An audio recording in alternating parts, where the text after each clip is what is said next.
pledge of allegiance together as fellow sovereigns.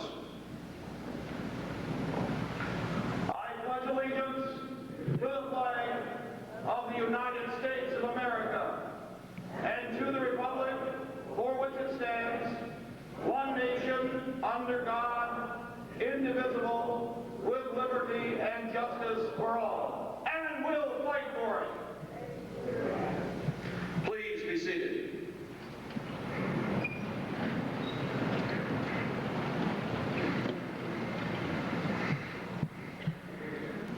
Well, we're in the Carolinas, and an excellent showing I see before me this evening.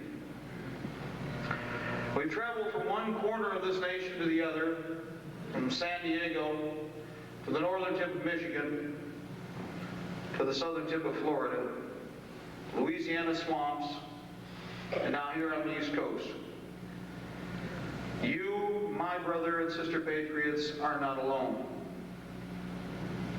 All across the nation at this time, from corner to corner, from ocean to forest, the American people are awakening.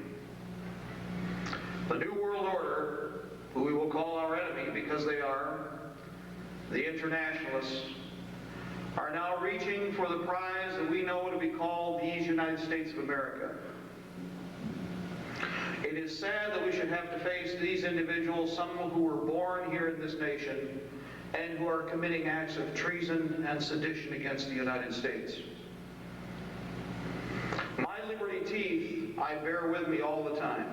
I carry them constantly. Many of you have seen me discuss it. I hold it close to my heart. It's the Constitution, Bill of Rights of the United States of America, the Declaration of Independence. The checklist is long, but it's important that we start with this because this is how our enemy has come amongst us. Listen and see if you can identify the events just in the last 2 years that threaten this republic. He has erected a multitude of new offices and sent hither swarms of officers to harass our people and eat out their substance. Is that not the socialist regime we see today? He has kept among us in times of peace standing armies without the consent of our legislature. Well, the secret police that we see rising now in virtually every corner of the nation are just that. A standing army of unmarked terror forces whose sole mission is to take our freedom at all cost. He is effected to render the military independent of and superior to the civil power. The National Police Force, need I say any more? What nations have a national police force? Banana republics, communist Russia, communist China, Germany, Europe, but not these United States, because we've always put a chain upon government, and that chain is slipping off right now. He has combined with others to subject us to a jurisdiction foreign to our Constitution and unacknowledged by our laws, giving his assent to their acts of pretended legislation. The United Nations, absolutely. For quartering large bodies of armed troops among us, take a look around you. You've all seen what it is that we've been talking about. And not all of it is American. For protecting them by a mock trial from punishment for any murders which they should commit on the inhabitants of these states. We all know what happened to those who slaughtered the people of Waco, don't we? And the illusion created on television. For imposing taxes on us without our consent. And I know that you all voted for the last tax hike that was a nationally acclaimed incident, don't we? Yes, I see no hands raised here. For depriving us in many cases of the benefits of trial by jury, house-to-house search and seizures, forfeiture laws. Those are the actions of tyrants and monarchs of foreign nations that we drove from this land. They know what they are doing. Absolutely. This, most important for any of you who have been watching the most recent episodes on C-SPAN, will understand the concept of world court. Oh, that's a new thing that you've never heard before. Oh, really? For transporting us beyond seas to be tried for pretended offenses. It was true 200 years ago that the king would take you somewhere else, not to be tried by your peers. And the king is going to try it again. And he will fail. Absolutely, fellow patriot. Absolutely. For taking away our charters, abolishing our most valuable laws, and altering fundamentally the forms of our government. Are we not seeing that today? Yes, we are. And if they have their way, this white orb in this puke blue field called the United Nations, that flag which is useful only as either a doormat or toilet paper, is going to rise up over this flag and will usurp its power and will create slaves in this nation of us. Never. He has plundered our seas, ravaged our coasts, burnt our towns, and destroyed the lives of our people. He is at this time transporting large armies of foreign mercenaries to complete the works of death, desolation, and tyranny already begun with the circumstances of cruelty and perfidy scarcely paralleled in the most barbarous ages and totally unworthy the head of a civilized nation. The Weavers in Idaho, the Waco siege, and what about 100 others you may not have heard of because they were successful? How would you know? How would I know? For if a family has been destroyed by these people, who's to say? Certainly not our media. Last but not least, and very interesting when it is put to the test, and remember I'm going to add something here so that you'll understand its meaning. He has excited domestic insurrections amongst us and has endeavored to bring on the inhabitants of our frontiers the merciless Indian savages whose known rule of warfare is an indistinguished destruction of all ages, sexes, and conditions. Scratch out Indians, put in street gangs for pressure from below, and a terror police for pressure from above. Is that not what we saw at Waco? For 51 days we did.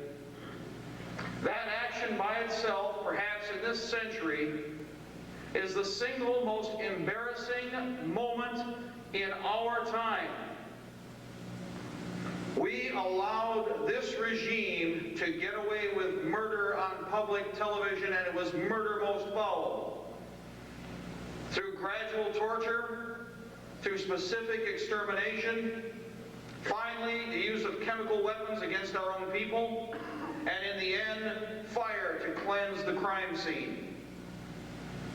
This is not the first time it has been done, and I will tell you this right now that you had best not make this mistake. It will be the first of many if our enemy has his way. Even now we are seeing the rumblings of war across the globe. Before I came here in South Africa, Korea, in Yugoslavia, across the planet at a time when they are screaming peace. Remember a few years ago, the end of history. Now we are faced with the greatest of perils. And yes, it is America in peril now. For if the linchpins of this nation are cut from beneath us, and if they are given the opportunity to accomplish even a small portion of what they wish to, then I guarantee that you will wake up slaves on the streets that your forefathers founded in your own nation. Take a look at the agenda. We're going to go, if they have their way right now, with a Constitutional Convention amendment in many states of the Union, and 6 of them right now proposing it. We are on the very edge of losing that document right now, at least in paper, in the color of law. 6 states right now are on the edge. Of those 6, Ohio is halfway to passing a Constitutional Convention amendment. My own state, forgive us, we are fighting them now. In Michigan is proposing the same thing. So is Maine, Alabama, Louisiana, and Washington State. Your enemy requires only 2 more states and the Constitution is null and void in their eyes. In the Declaration of Independence, it talks about something very important. It talks about the color of law. What does that mean? It means it has the paper behind it and the illusion, but not the substance, not the true body and meaning of justice and morality that is required by us of those that we allow to govern, and that is the key word, govern, in this nation for a period of time. Are we ruled here? No. These knees, they don't bend for any man. No God will stand before them first and stomp them flat, I guarantee it. Because as we all know, tyranny will always fail. Man, characteristically, when given the opportunity to corrupt government, will take every advantage that he can to do so. When the Founding Fathers, in the darkest days of the Republic, early on, many cases running in carriage from a threat, prayed and fasted to create this document with divine guidance. With divine guidance. Chose the words that were given to them and knew full well that there would come a time, not in their lifetime, but in future lifetimes, and one piece at a time, parts of this document would be drawn away. Not destroyed even, because everything that was in this document in the beginning is still there today. But a constitution and a republic of our type does not require the iron fist of tyranny, but the blessing of God from above and free men and women to stand on their own 2 feet and declare their liberty. If you do not grasp this flame, it dies. If it is not preserved with living flesh and with sinew, it shall fall to the wayside. I will do everything in my power to protect it, and I am sure, seeing you here, that it is your thought that you will do the same. Do we face many perils, many enemies? Absolutely. From which fronts? From many. From overseas, there are many individuals, there are many parties who have coveted this land from its beginning. We have fought war upon war against them. They have swept over us, burned our capital, killed our men, ravaged our nation. And each time, on the brink of disaster, we have pushed them back. Think about that. For today, we do not know what the meaning of war on this land is about. There is not a person in this room right now who has seen fighting on soil of the United States. In some ways, this may not be an accident. For in order for a good steel to be made, it requires some pain. And then you produce great steel. Well, perhaps it's time for us to, as they say, water the liberty tree again. If you are stupid enough to let an enemy take something, I guarantee that he is smart enough to reach out and pick it up. If you will let this fall, there is somebody else who will use it and abuse it against you. For this is nothing more than a chain, a shackle upon government itself. That's all it was meant to be. Not on you. It is nothing granted by government. It was granted by God. So we have come full circle. The state would tell you, government would tell you that this is granted by them and that it will be taken away. Well, I know that there are veterans out there right now who already put their hand before an official, and though sometimes may not have completely understood what it meant, I know full well that here, when you said the words, it meant something. That we swore to protect and defend the Constitution, the Bill of Rights, small enemies, both foreign and domestic. And understanding, even though it might have been in a comfortable room with carpet at the time if we were lucky, a board floor if it were some other time, or sometimes even out in the open air, the fact of the matter is we did perceive the gravity of that situation and what it meant. It means that you, brothers and sisters, when in uniform, are a shield for your people. It means that you are obligated and in fact are responsible for the protection of this nation. It is a dark time when our enemy has been so successful that he is now turning even our very own uniformed forces against the American people and has conditioned them to believe and to perceive that the threat to world unity are the people of the United States of America. You are the perceived threat.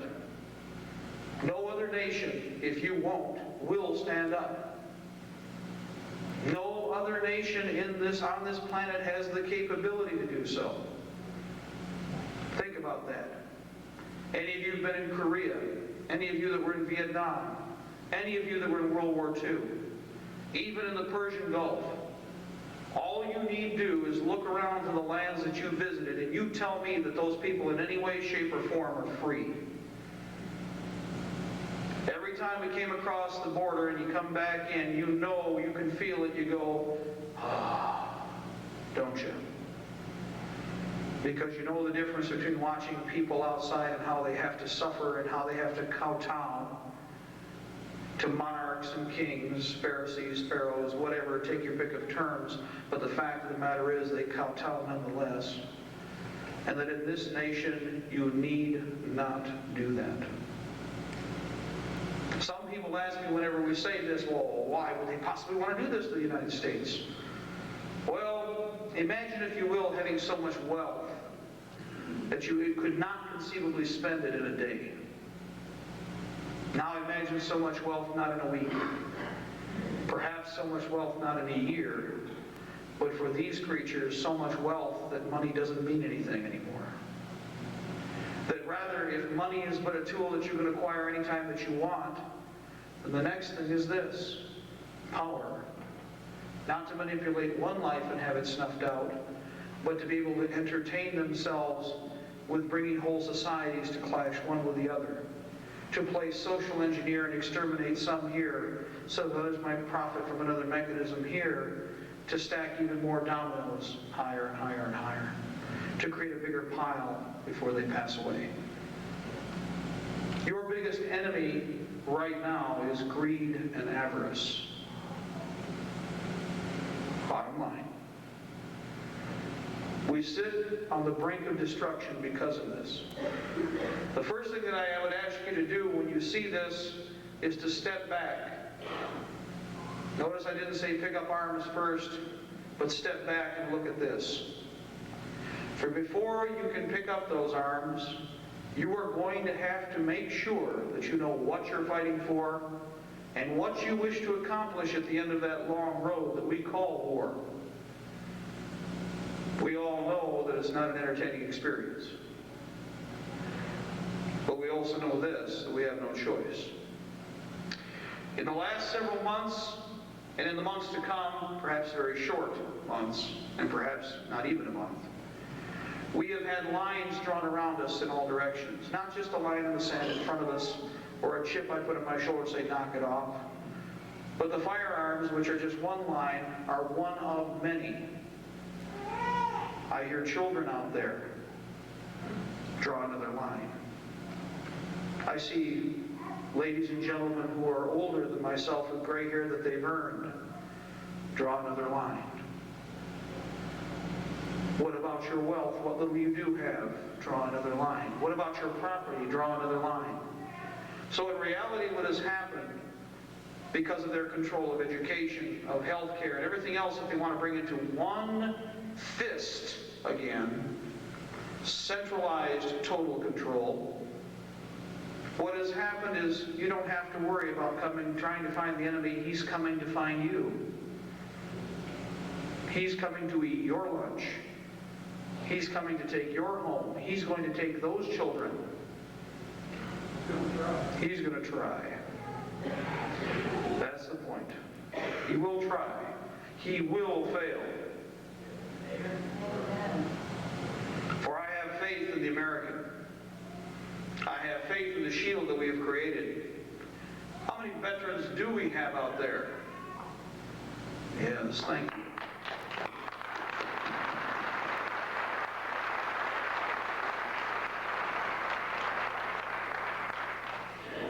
You are the shield. You have risen once in the past.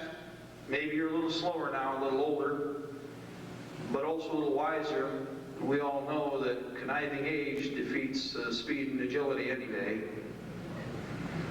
I know it will with me. And because of that, that's what we're counting on, and that's what they didn't count on. Is the 14 to 20 million veterans of different groups that we have who have remembered their oath and have always kept it back here, sometimes not in front, sometimes not right at the tip of their tongue, but it's here nonetheless. And seeing some of the things that we've seen, I think the reason you're here and the reason many people look at what we've already done and the reason they listen now is because all of you have experienced some part of the tyranny that is to become the New World Order. You either homeschool and your children have been put at risk there because the government does not like that.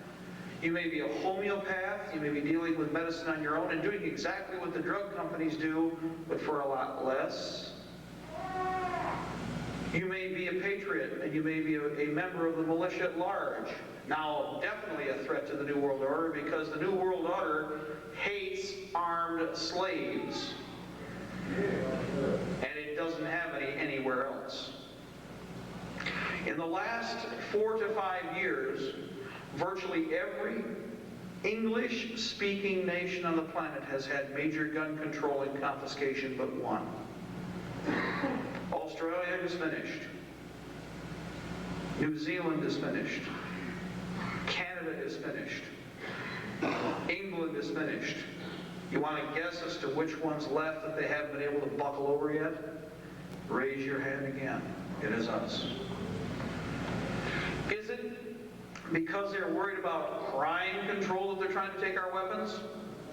No. Because, yes, the best crime control is for an armed population to be ready to resist crime at a moment's notice. And in fact, it's becoming a healthcare issue, isn't it? Well, it is a healthcare issue, by the way. Where tyrants are concerned, terminal lead poisoning does seem to be a medical healthcare issue.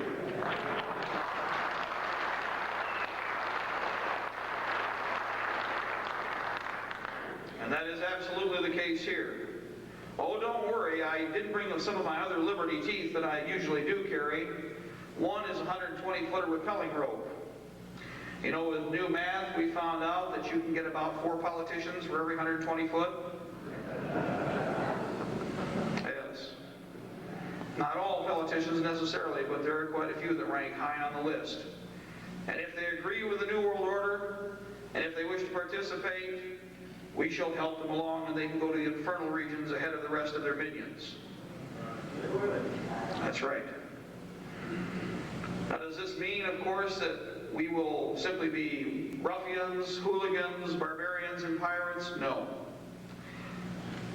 In this document, specifically, it dictates that for treason and sedition, there are specific punishments. If anybody has attempted to usurp or intentionally conspired to destroy this document by bringing something else to enshroud it, and in fact tear it from our hands, then those individuals are involved in conspiracy, treason, and sedition, and will be punished accordingly by a court of law, where then the ropes will be hung. Don't forget that.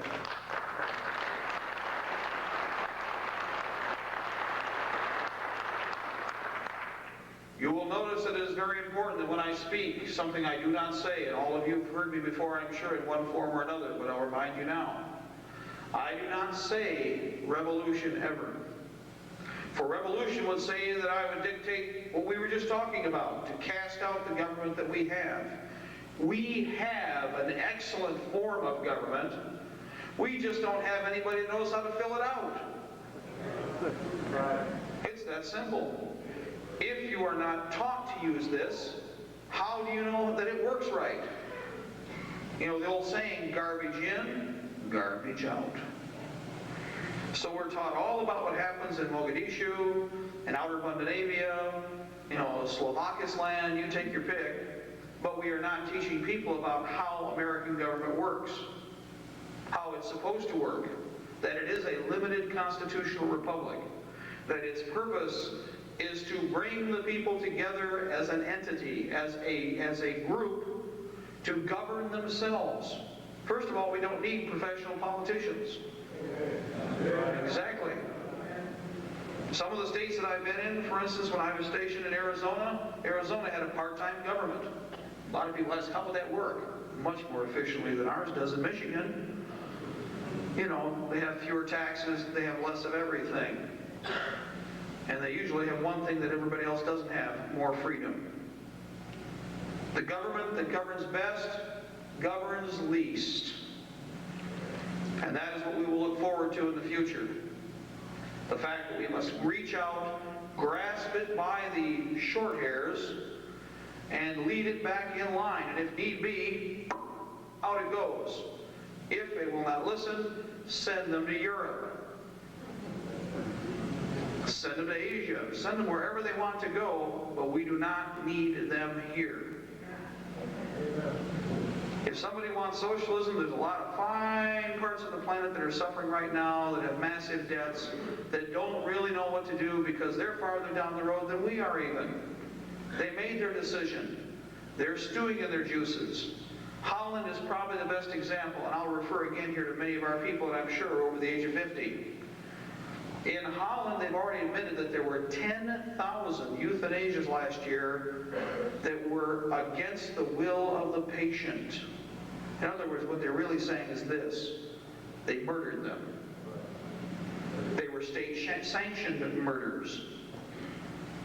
Now, I'll tell you one thing I learned a long time ago. When I was in college, basic anthropology, and everybody's had a chance maybe to see this in one form or another, because even in grade school we get it. But in college they explained some basic rules that you had to understand about anthropology when you deal with civilizations. There are 3 basic rules that you use to judge how a civilization has been successful. How they treat their very young, how they treat their very old, and how they treat their sick and dying. Well, we all know what abortion has done for the United States, so I think we can talk about the very young. If we get the euthanasia clause, which in my state is right where the issue is being fought right now, and in fact the man who's been doing it, all of the charges have been dropped, so we know how they're going to treat the very old. Well, if you get the first 2 in line, first of all, the sick are going to be done away with, and second of all, the dead will probably be eaten. It's that simple. Soylent Green is people. This is an image of the New World Order with just a small portion of the book open to you. Just a small portion. And they've flooded us with that even now. Think about it. Many people remember some of the other things that were levied against us. The Brady Bill. And I'm sure even some of you here said you would not see it in your lifetime. The Brady Bill of itself is not all-encompassing. But now what did we just hear about this week, which we expected? Brady Bill 2. Now, if they do that, what do you suppose is going to happen this next time around? I'll tell you what, I know how it's going to work. You see all these people, you people over here, do you see these people over here? These are the bad people. Now, you're the good people, well, for now, but you're the good people.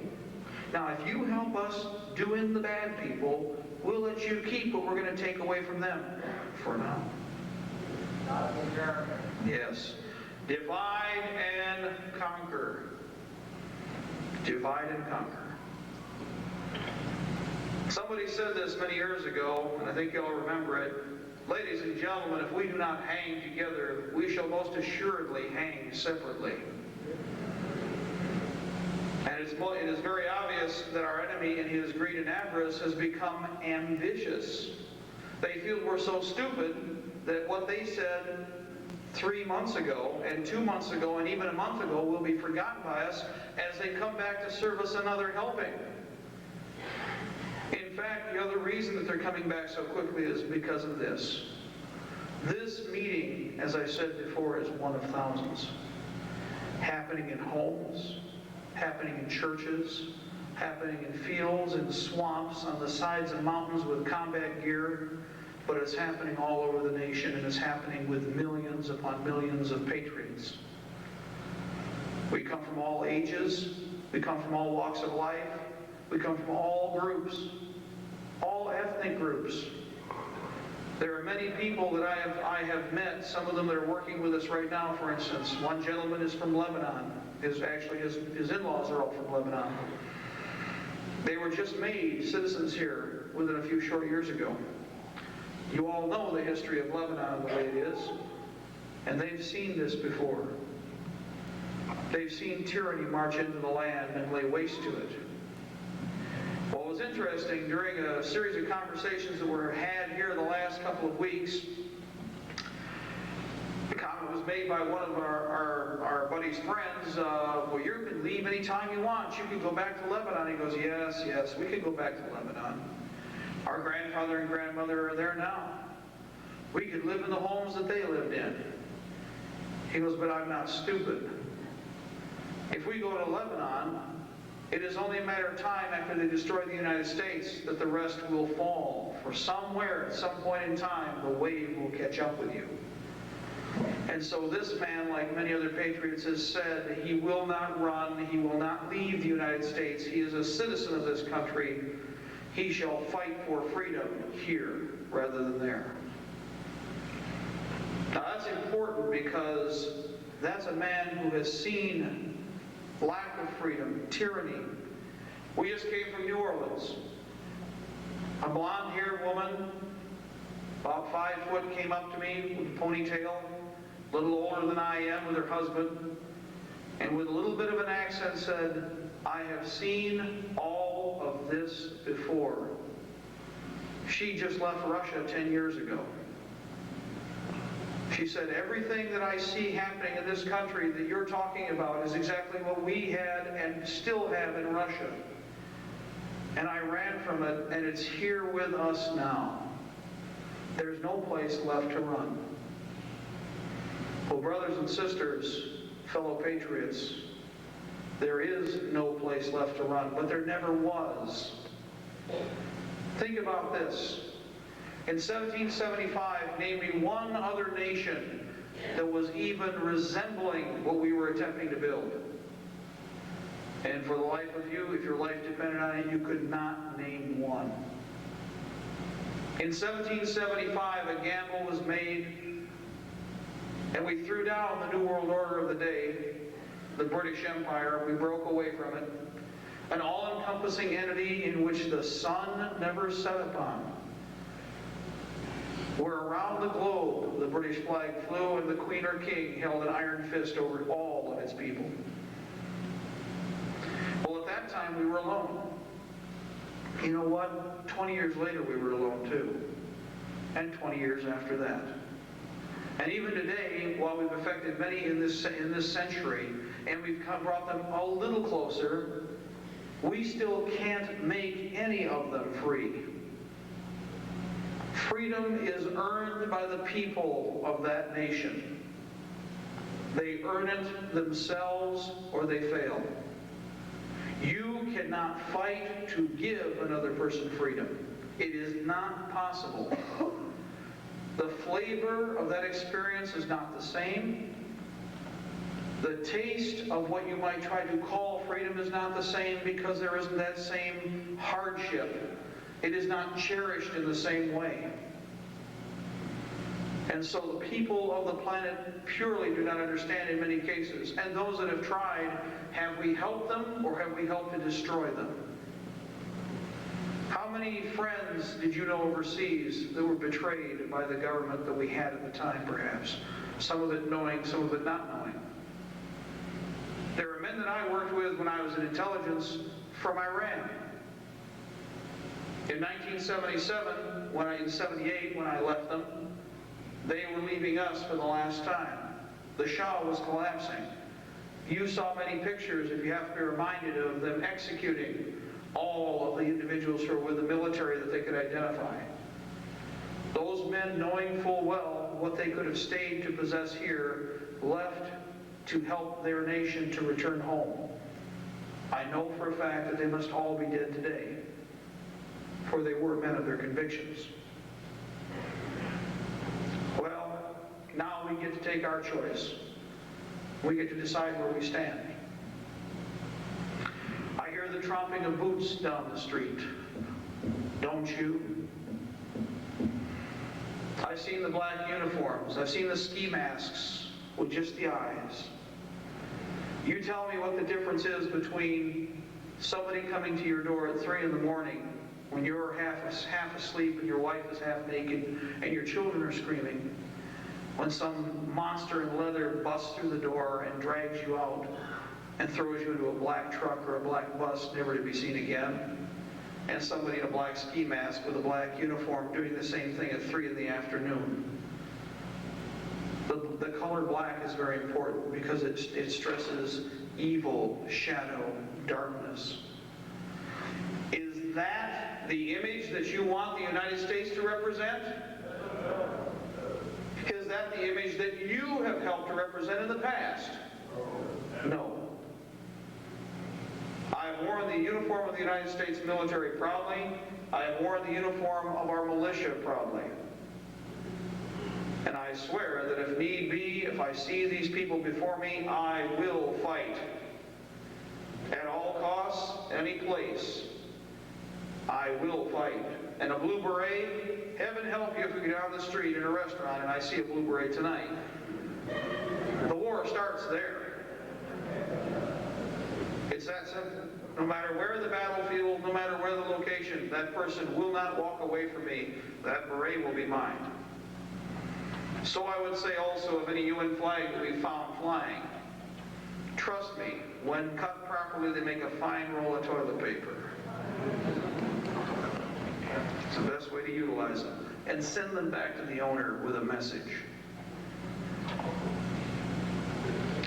Now bringing that to a head, let's wonder what might be happening in this nation.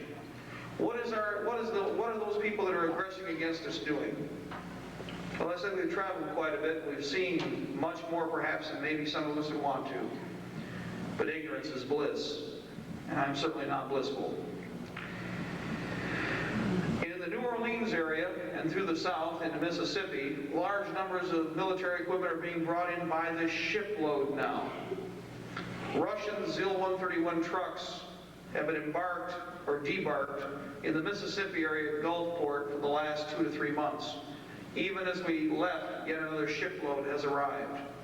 These are chemical warfare trucks, fuel trucks, troop transports, chemical transport trucks. We're also seeing communications vehicles, a veritable plethora and a complete array of equipment. Now, some of you might have heard the cover story about this. Oh, these vehicles were being brought to Mississippi to be repainted. By who? By who, yes. Well, the interesting thing is this. Now, I'm sorry, Daddy didn't train no fool. Which is easier, to move the trucks or move the paint? I see. They didn't train no fool out there either. So the next question that had to be asked is who owned these vehicles? And the patriots in the area did ask that question and did press the issue. And the vehicles that are being brought in are United Nations vehicles, and we have a voucher from one of the shipments. These vehicles originally in the cover story are being bought and repainted. Now they're saying uncategorically they're here to be used by the United Nations inside the United States. Yes, and they will be training vehicles in the worst sense. OJT, on-the-job experience. Death to the New World Order. Yes, death to the New World Order. Eventually those trucks will be ours and we can send a letter to the UN thanking them for the extra vehicles. Or they will be ours. With a new paint job. In addition to that, we've seen, of course, the information, the evidence that armor has been brought in, not just U.S. armor, but that foreign armor is being brought in. We can't divulge the exact information for the moment because people that are working on this have done an outstanding job of collecting the data, and we are going to publish it. Now, we don't have much time, but I will say this, the armor is there. Now, trucks for watering people and for taking care of those poor beleaguered parts of the planet, you almost could sell me on. I haven't seen too many tanks used as, shall we say, water transporters on a very regular basis of you. Though most assuredly you can decimate some of the area surrounding the tank with the 120 millimeter main gun or 123 millimeter main gun on board and eliminate the need to water anybody. That's a fact. Throughout different parts of the country, we are tracking foreign military forces at this time. In Florida to your south, throughout the Midwest, down in the Gulf states, out west itself, in California, Arizona, there are reports, and they're accurate and reliable because we're asking people to do something. We're asking people to pay attention. Now, when you're out there and you see something, I want to give you some basic rules. Who? Well, who, what, where, when, what were you doing, what were they doing? In this way, we have a concise intelligence report that can be passed on to other people. It is consistent. As information is collected, we can identify proper threats. We need to do this. And this has to be done across the country. It's already being done, but we need even more help. Yes? My name's Frank. I'm North Carolina. How can we get in touch to report information? We've got gun manufacturer in our hometown, flags, and we've got black choppers for the past year. In the county, we see it all the time, at least once or twice a week. We've been doing practice in house waiting for CSPS. Okay. How can we get in touch to report this information? Very good. Right now, at this moment, if you all have your pens and papers handy, there's a couple things we can do. First of all, recommendation. If you do call, use a payphone. Remember, if you have caller ID, don't you think somebody else does?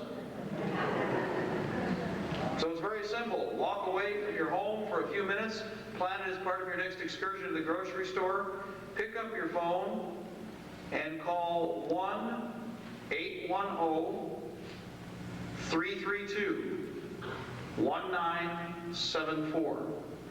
It's 24 hours a day. Leave a message and use the technique that we described, and I'll repeat it again.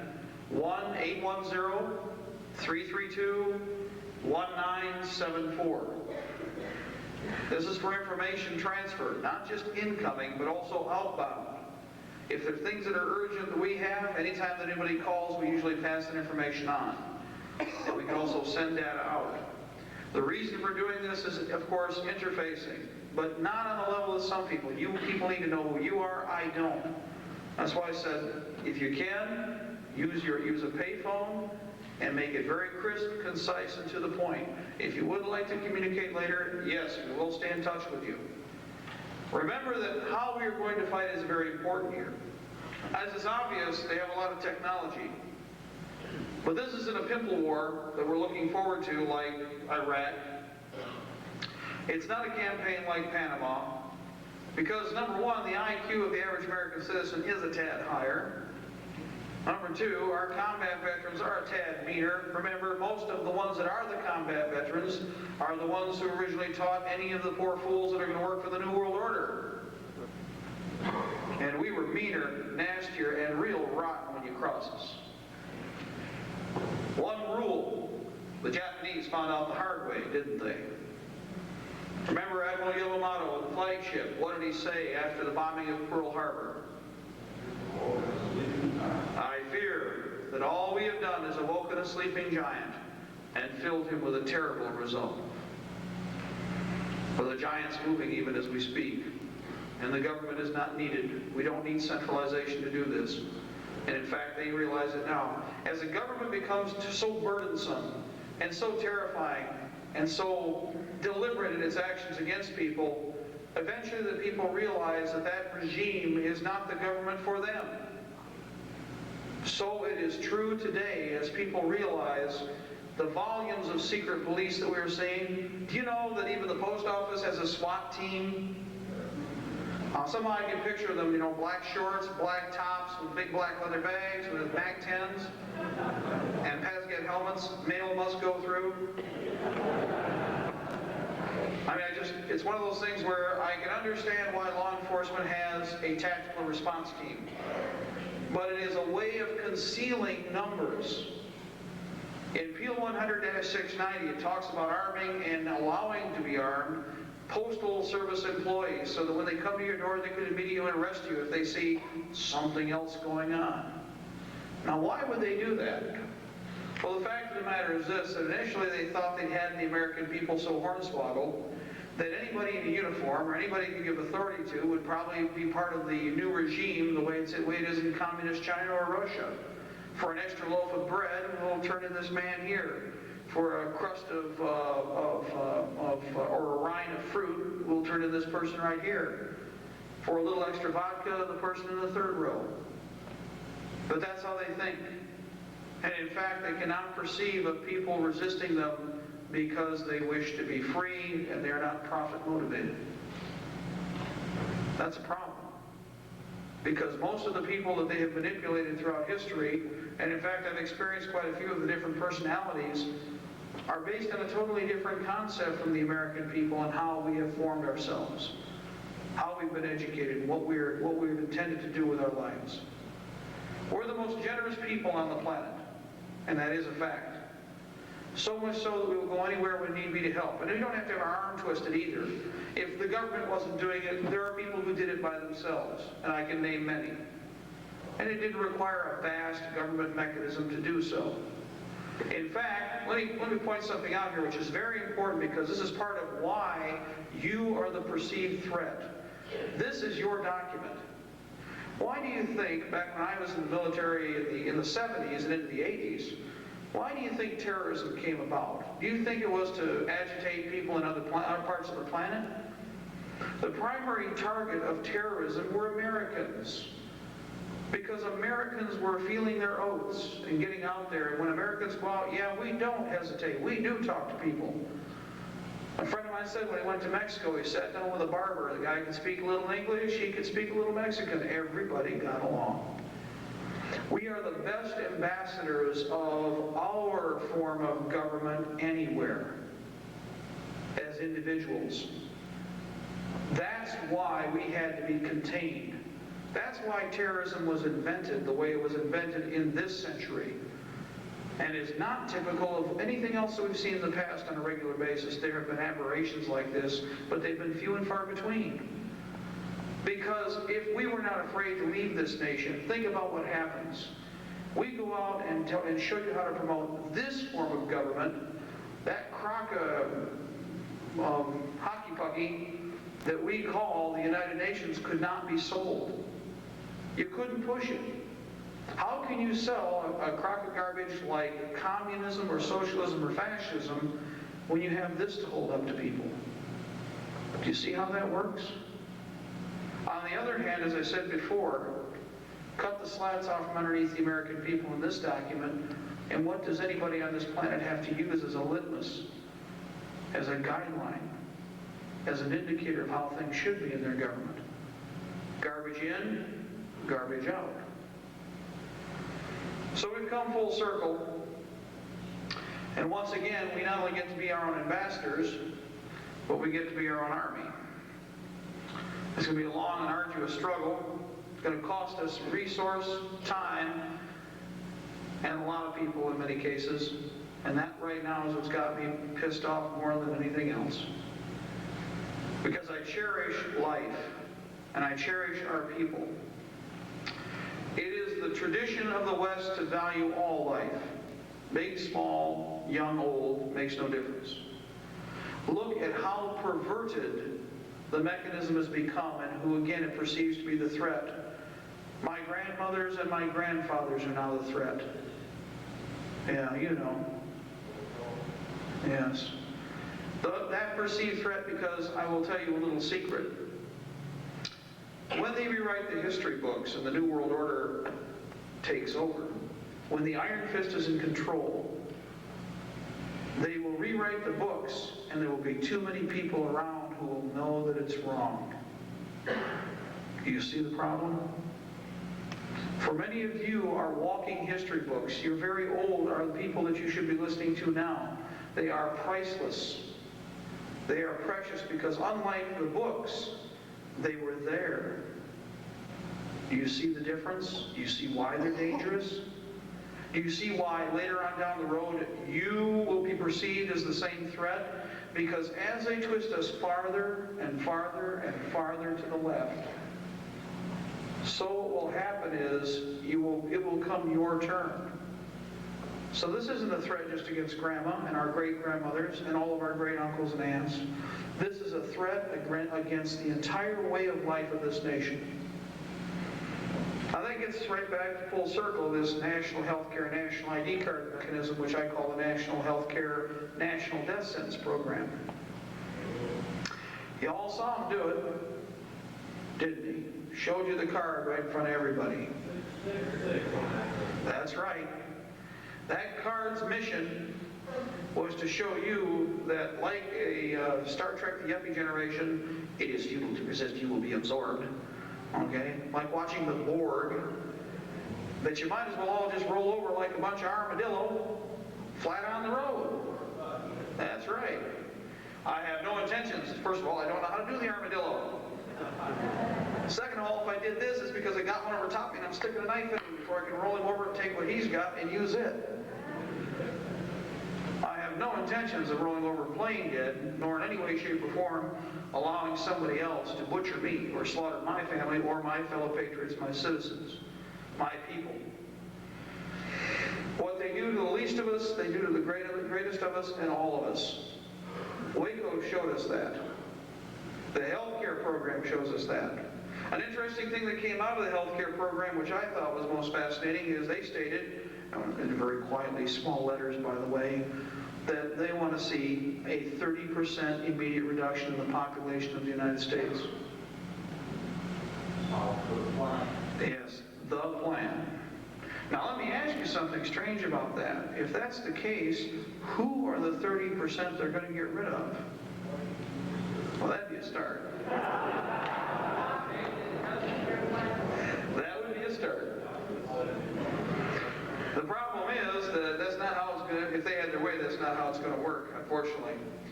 And as we all know, what we would see is a kind of a pogrom or a purge of, again, people that are priceless to us. Let me throw another few points at you that are very important.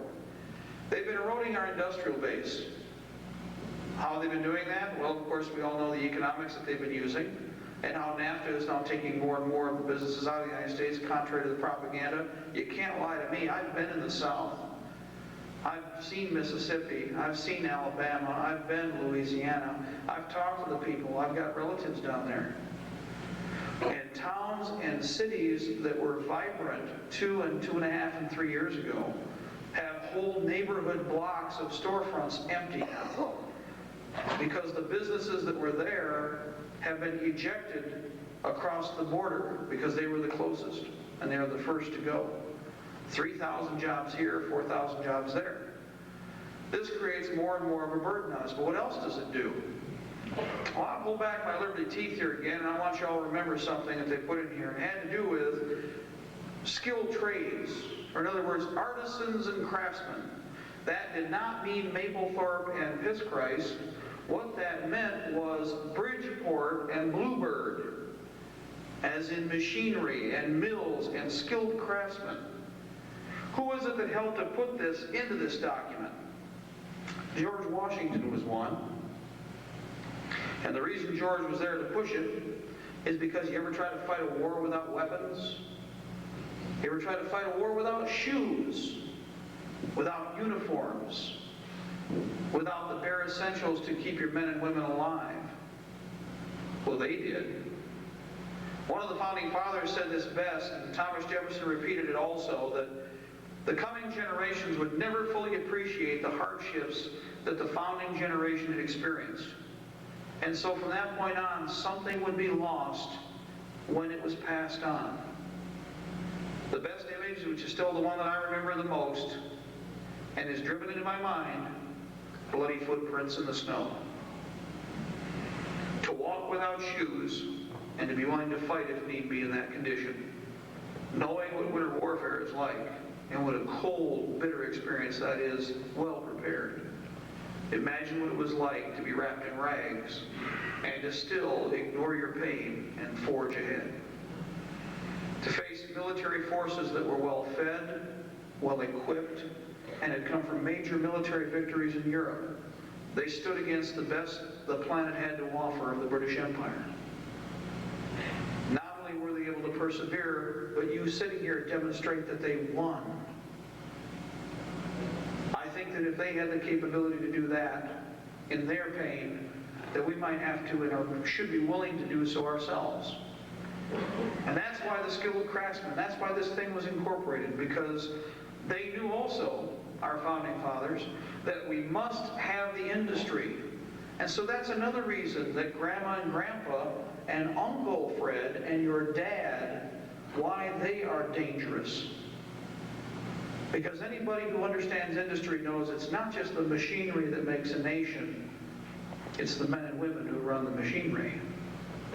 And if you don't have the skilled labor to do so, how will you produce what you need, even if you had 100,000 tons worth of the material there?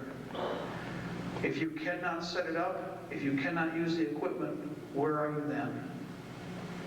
So that's one of the other challenges I have tonight that I beg of you, that I demand and that I ask of you, that you, if you are a skilled laborer, that you make the effort amongst your friends, even if they're of the same age, but preferably somebody younger, that you create an apprenticeship, and that apprenticeship be passed on to other people.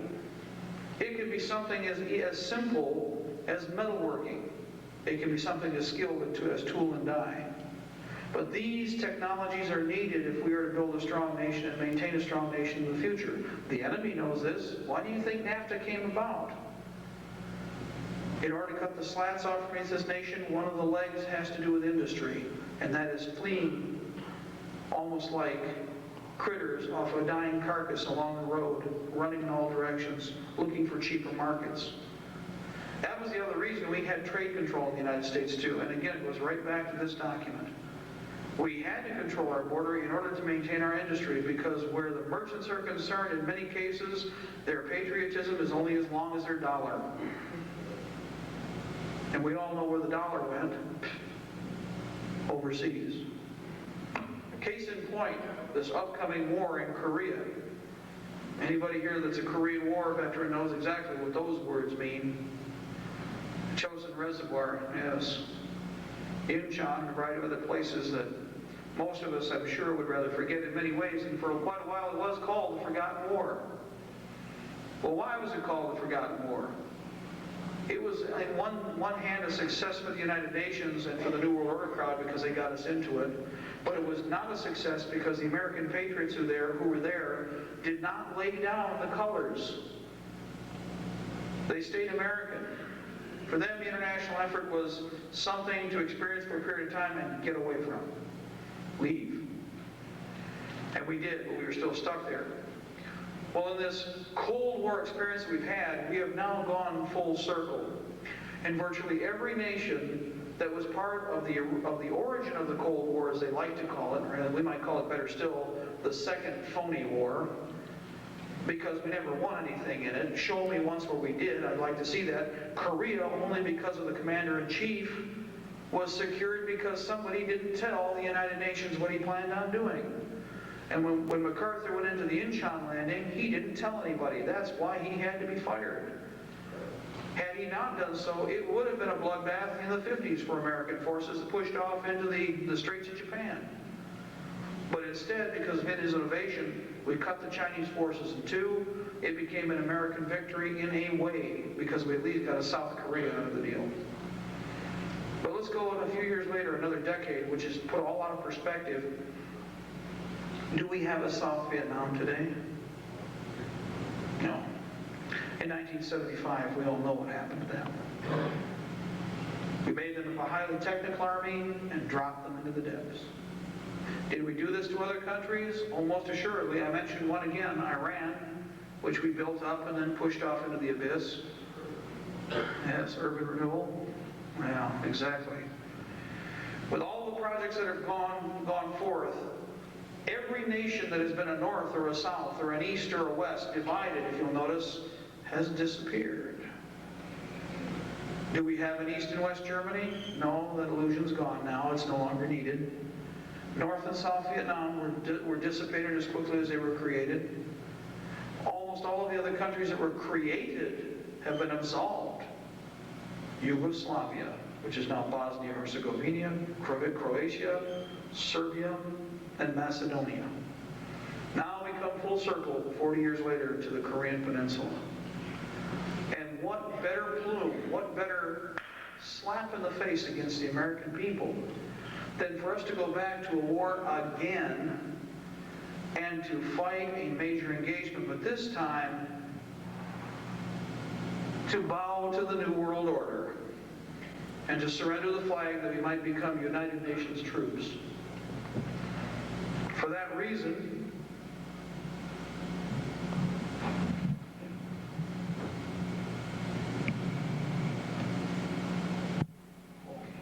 I'm sorry.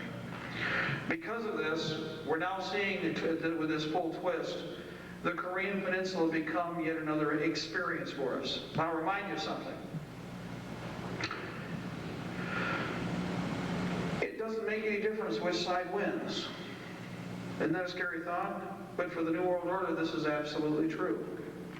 If Korea were to win tomorrow, in 5 days, we'd be buying from them, Rockefeller or the Rothschilds or the King of England or the Queen of England would be buying from them within 5 days of their victory. The mission of a war in Korea is not to free anybody, but to create a consolidating Korea for use against the United States down the road. A divided Korea is not useful to the New World Order. A consolidated Korea becomes a conduit between China and Japan. And anybody who was in Korea remembers a little thing that just happened here 3 days ago. It made me jump right up out of my bed. It was early in the morning. The Koreans and the United States had gone to Japan to sign a mutual defense pact. Anybody who was in World War II knows what those saber rattlings mean. That ought to make the shivers go right up the spine real quick. Because the Sony Avioni plant today can make a missile guidance system tomorrow. And the Toyota truck coming off the plant that's a candy apple red will be a camouflage color the next day. They have the industry they didn't have. And now they plan on using it, obviously. Yes, we did. Sony, by the way, thank you. What does Sony mean? Standard Oil of New York. Created by Rockefeller in 1947 after World War II, it was a way to bleed technology out of the United States and send it to a foreign power. We made VCRs. Who makes them now? It makes all the heads, by the way, which is the key component. We made all the televisions. Who makes them now? And with regard to cars, the rest is history there. We know what's been happening. Every major industry is being not only competed against, but has been enveloped and dragged away from the nation. And it is no accident, for these people are very patient.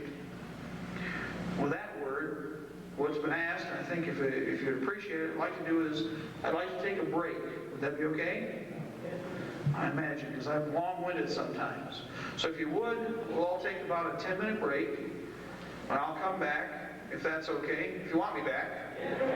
Okay. And I'll make sure I bring back my Liberty Tooth. And how many people here, before we go, how many people have one tonight? Excellent. Excellent. That's good. If you need copies, I'll leave this down here, or I'll repeat the address when we come back off break, so that everybody who would like can pick up a copy themselves. They're cheap. Give one to your children, and do not just give it to them, by the way. Make it an experience.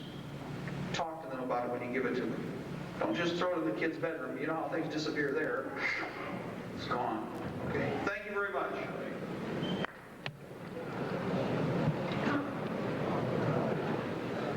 Good evening once again. All right. First time. Mark. Yes. Before you started, it seems to me that it'd be pretty vital to get all this information out. What is the big problem with audio or videotaping like this? I mean, it seems like we need this information. In fact, I'll start out with that because I guess a lot of people probably wonder, why the heck are we up here making a target? I think it's asked by everybody too, whenever you show them, oh, who the heck is this guy?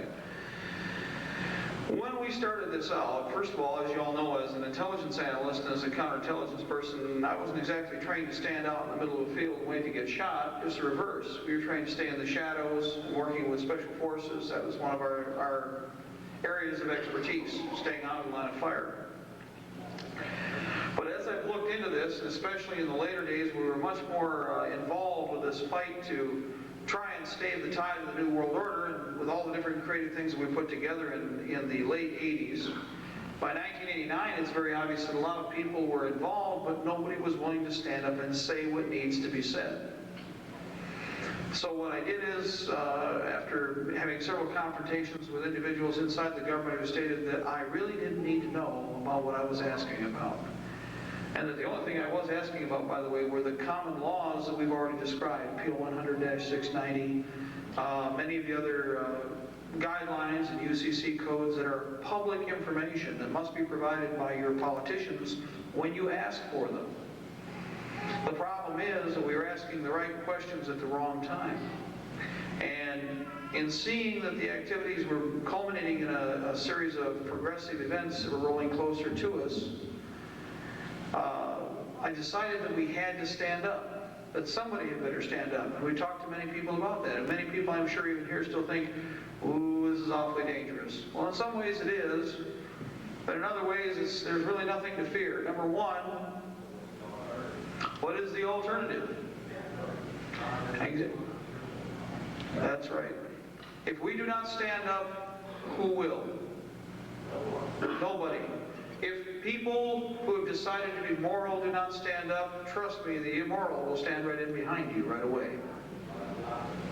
In fact, yes, and they'll use you as the next stepping stone. Yes, I will agree with that. In fact, it's interesting to note that, in fact, the way we describe it is like this: good things survive the light of day. Well, every time we've lifted a stone, the bugs have run for cover. Every time that we show somebody a law, and I've even had people do this, I'm sure you have had too, even after we show them everything, it's like, well, I really don't think that's happening. Look before you right here. And this is an outstanding display that I've seen, and this was done as an independent effort by the men and women who supported this project where we are tonight. What's fascinating is that many people, or a percentage of the people, will simply not listen because it isn't in their comfort zone. Until their comfort zone is reduced, and then all of a sudden they'll be screaming because it's being done to them and not to you and me. Then it will be too late for many of them. Yes, I can help everybody who's willing to help themselves, but I can only drag so many people along. And needless to say, you can take a horse to water, but you can't make him drink. That's right, you can't push a rope.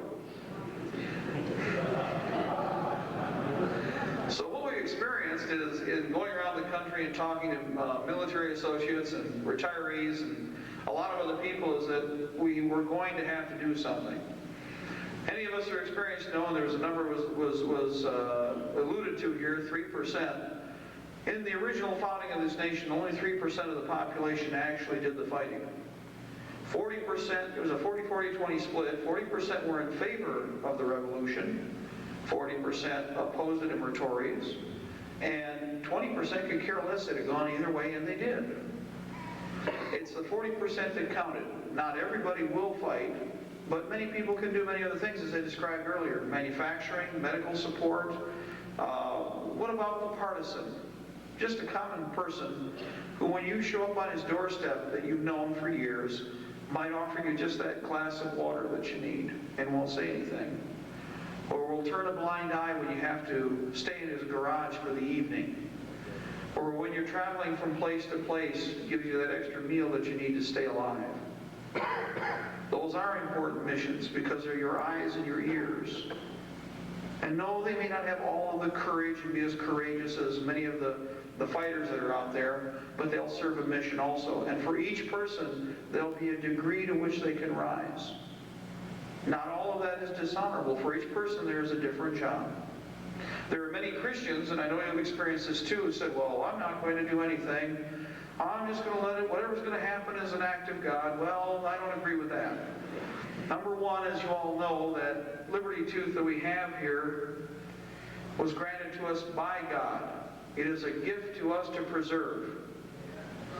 I know for a fact that when I stand before my Creator, He's going to ask me one thing that's very important. Did you do everything in your power to protect all of the gifts that I gave you? And I'm going to be able to say, yea, Lord, or nay, Lord. Well, I will swear that I will do everything in my power to protect this, and my Creator has given me a great task. That is why I have no fear. People ask me, aren't you scared?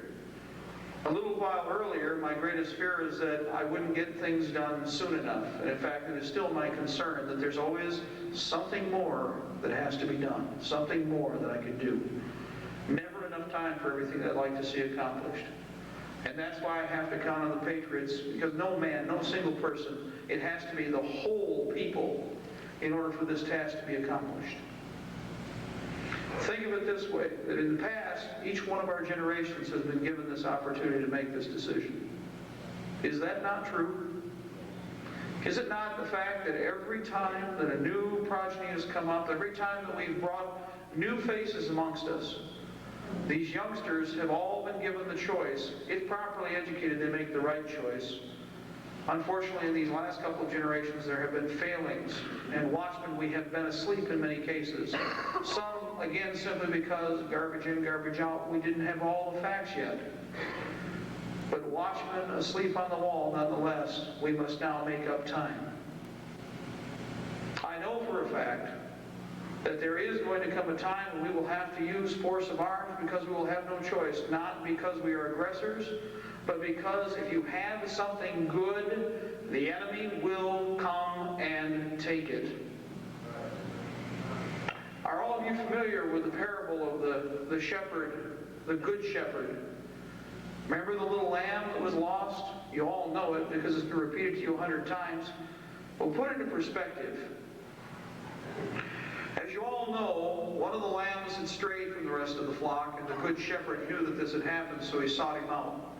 And he looked up on the cliffs and he saw that the lamb was in peril. And risking the livelihood of his family, and risking great danger to the rest of the people that he was supporting, because remember the shepherd was the farmer of his day, one of many. He provided sustenance before the people. He climbed the rocks, and when he got to where the lamb was, he laid him on his neck, and he crawled back down very carefully with the lamb intact. Well, when he got down to the bottom, did he take the lamb and throw him to the wolves? No.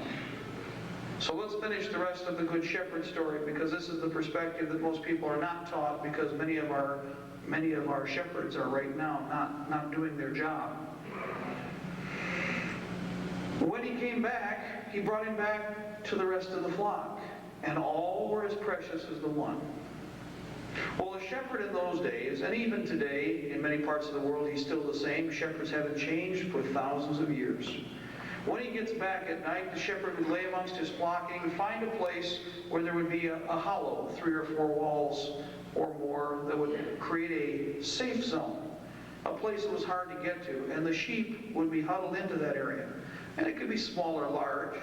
And these positions were traditional in the Middle East. Anywhere in the world they're the same. They were the property of that flock, so to speak. Not really staked out in their name, but staked out for their use.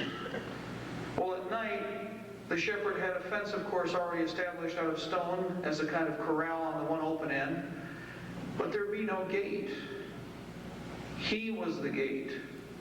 And the good shepherd at night, either he or his son or one of his family, would lay down before the gate with the idea to protect the flock, if need be with his own life. Now, did the shepherd have to go anywhere to find trouble? Never. For when you have something good, evil will find you. And so it was true with the good shepherd. And so the wolves would appear, or perhaps a bandit, though it was rare, more than likely something that sought out the flock as food. And when he showed up, did the shepherd negotiate with evil? Did he compromise with evil? In other words, turn around and grab that same lamb that he just saved and risked life and limb for and throw him to the wolves? Never. Instead, he had a shepherd's staff.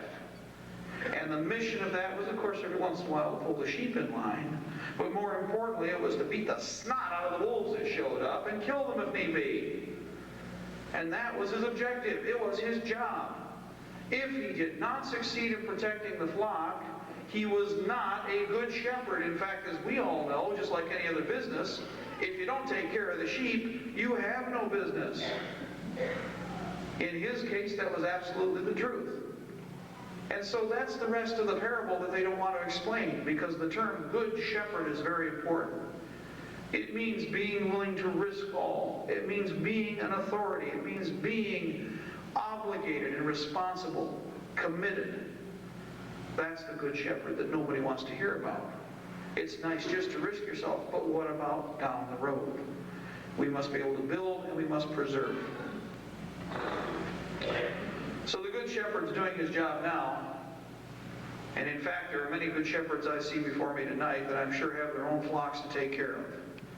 And we can all see, we can smell, and we can sense in one form or another that the wolf is just outside of the firelight, that he sits in those shadows off to the side somewhere, that they're in the darkness and waiting to eat.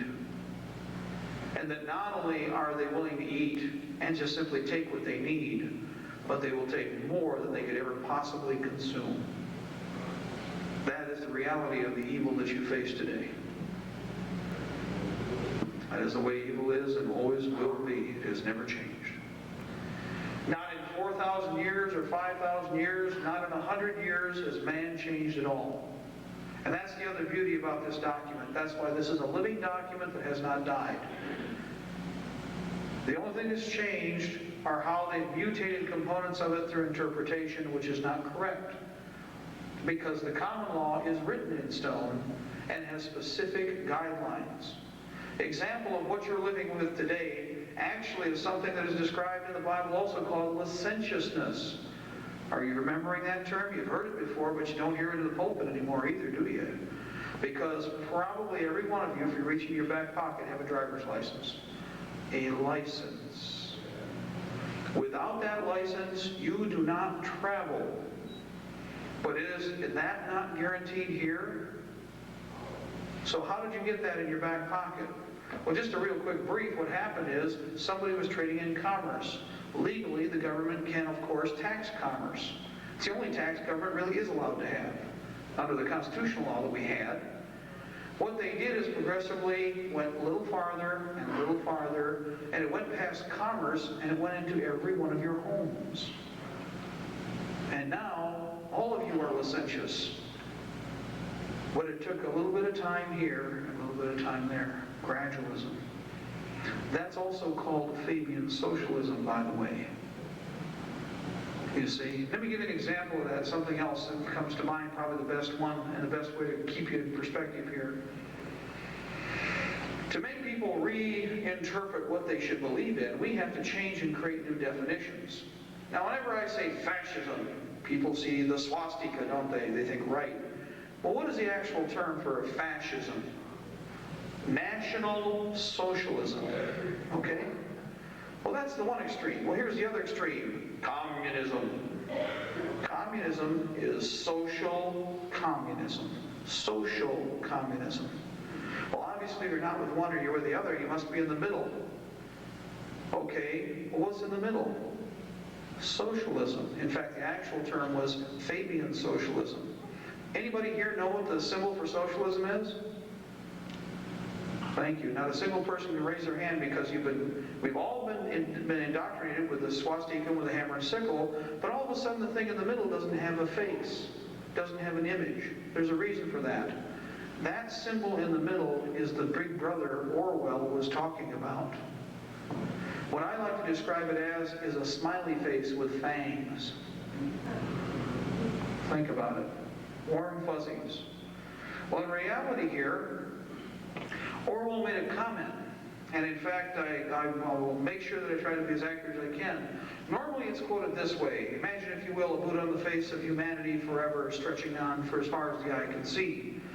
They never used the full paragraph that Orwell wrote down when he originally laid that text, 1984, into the hands of the people. Big Brother is not communism. Big Big Brother is not fascism. Big Brother is socialism.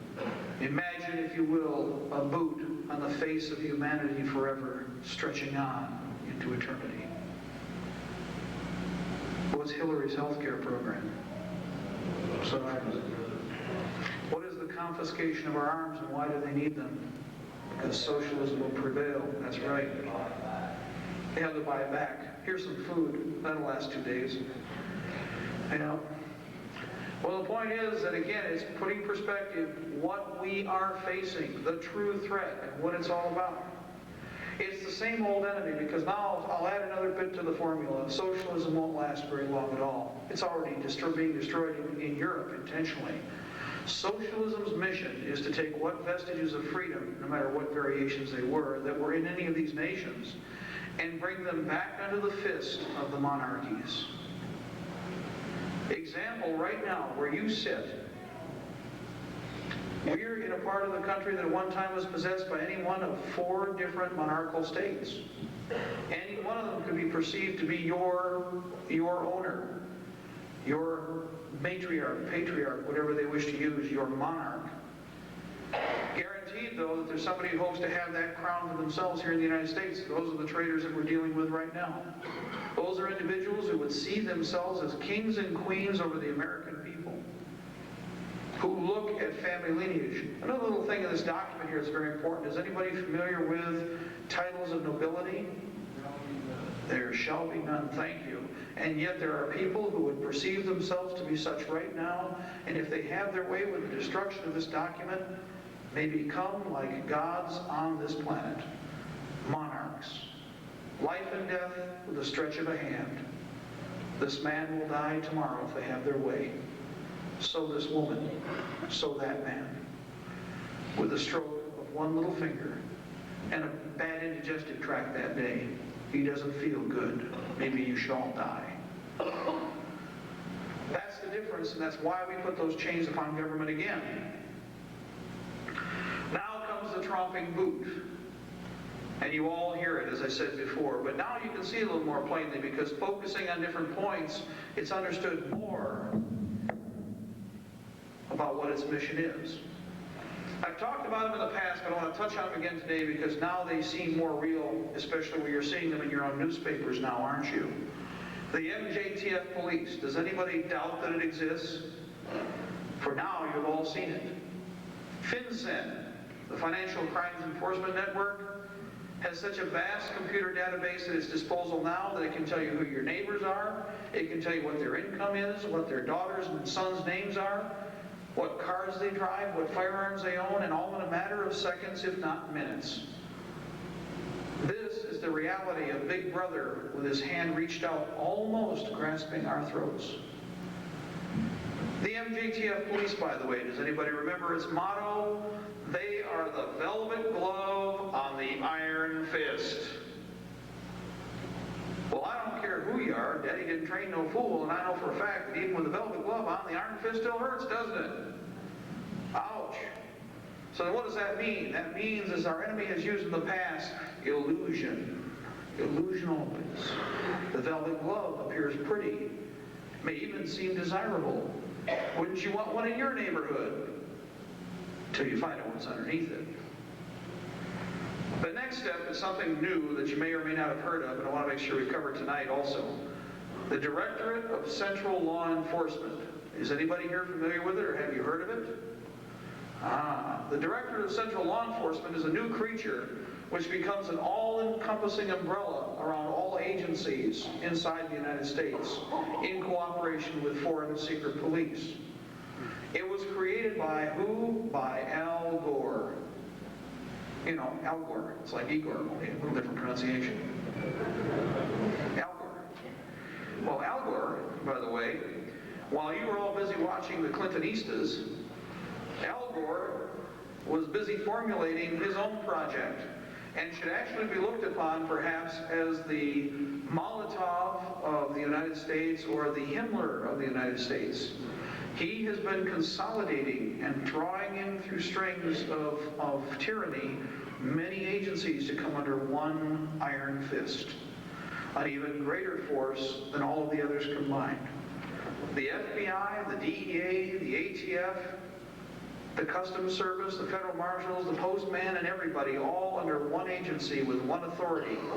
That is truly a national secret police force. Will you allow that? Thank you. But did you know about it?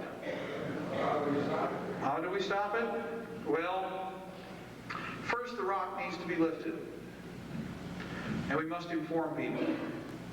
It is not that we can stop it and that they will listen. In fact, as everybody here knows, I'm sure you all called your congressman or your state legislature this week and you had a running conversation with them, didn't you? I didn't see any hands again. And they know you by first name. Oh, okay, some of you did. They know us by first name because they're agitated with us, not because they have any great love for us. Right. That's right. So with that in mind, what you got to ask yourself is, where are they going with this? Well, it is inevitable, as I said, that if you are collecting and creating all these national police forces, they've got to be for some mission down the road. Enter the United Nations combat groups, which we're familiar with, and of course, even more and more, United Nations authority in general. Most recently, in reading about what happened with the Davidians, Interpol was directly involved. International police forces directly involved in Texas. With some of the earlier reports, we confirmed quite easily, mostly through the British media, that British forces were at Waco. Now, if that isn't a slap in the face, I want to remind you all of something, first of all. April 19th is coming around again, so it'll be a year since they burned Waco to the ground. What was the 19th of April? What significance would that have to you as an American? Does anybody remember that April 19th is the day they attacked Lexington and Concord, and British forces in the colonies attempted to confiscate arms? They burned homes to the ground, took weapons from people, and slaughtered wholesale. The shots heard around the world, and April 19th of last year, nobody listened. Some of us did, yes, but we failed. And I will say that of myself, and I am ashamed. Forgive me. For there's one thing that I will tell you right now, that with more of the information that I've had, and 20/20 hindsight is always the easiest, but as we knew and suspected, and we now can guarantee, the enemy's greatest strength were their lies and propaganda. They created the illusion that they were all powerful, and they were not. And again, as I said, we watched these people die after 51 days. Now I will say something right now, and I will say it as I've said all across the South, I will say in my own home, or to any person walking down the street. There will be no more Wacos.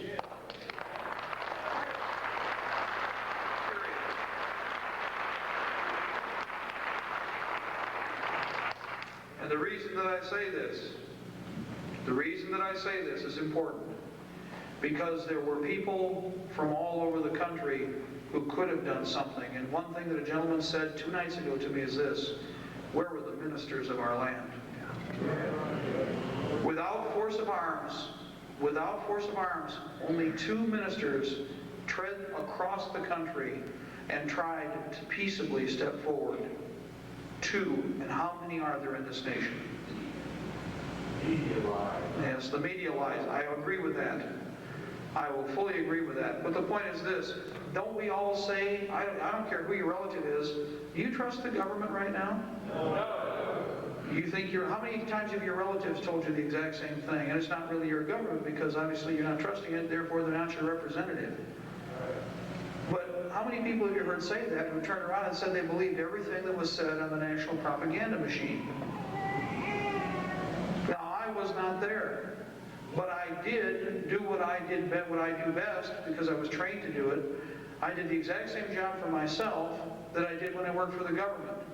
And the more that I see, and the more that I look at it, and the more physical evidence that I've observed, the more I can see beyond a shadow of a doubt that the agencies that were there, some of them very, very, very definitely evil, had one intention only, not only for the Davidians, but maybe even for some of their own people, was to create a catastrophic incident.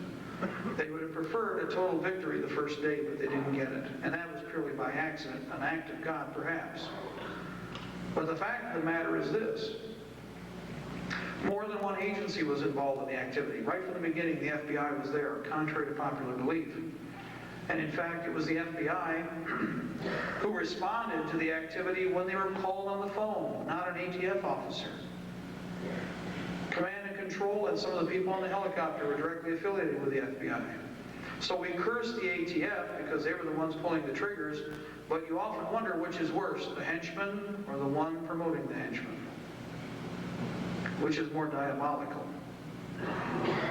Now, when they did attack, an interesting thing that we found out in the court, through the court battle that scared the bejesus out of all the ATF agents who thought they were priceless and would never be expended, they had them lower their neckband and write in magic marker their blood type before the attack.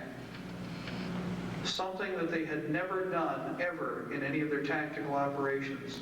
And this time they were told to change.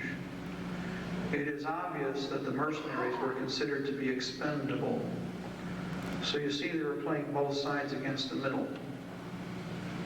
Those men were sacrificed, as in any times in the past, when blood sacrifices are needed. And I know that that's exactly what this was. Why did they actually murder these people? Thank you. One of the reasons, and it should be very apparent, first of all, they made a big mistake, and they were supposed to have controlled it from the beginning. I'm sorry, the question was, why did they actually murder the people at the end in Waco? Okay, this would back up. Not a question and answer time, but I will answer this because it's pertinent, and I know it's burning a lot of people too. At that particular point in time, and in fact during other events that have taken place, they have tested the mettle of the American people in different ways. Even now while we speak, and some people alluded to this backstage about what they've heard from their brothers and sisters across the country, we have search and seizures going on right now, block by block, some cases 15 blocks at a time. Well, Waco served a similar purpose. The Weaver situation was but one family. The next step was not just to attack a family, but to attack a community. One of your fellow communities. You did not have to believe what was being taught there, and personally I will say this, we do not fully know what was being taught there because the government told you. Who had control over the media? The government. Who had control over the cameras? The government. Who confiscated every piece of footage that came out of the original attack? The government.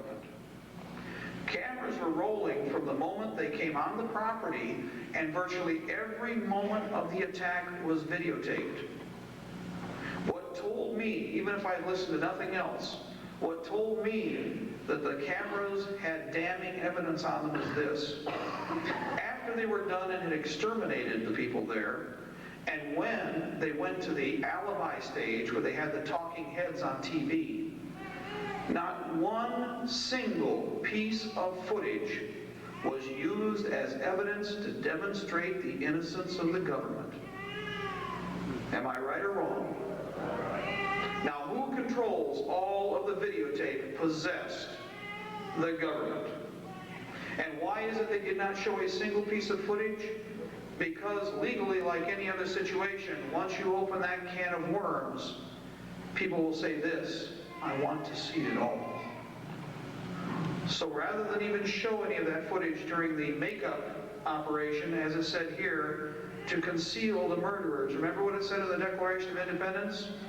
That's what they did after Waco. To conceal the murders, they didn't even show the footage. They didn't want you to think about it. They had second-string talking heads there to cover the issue up.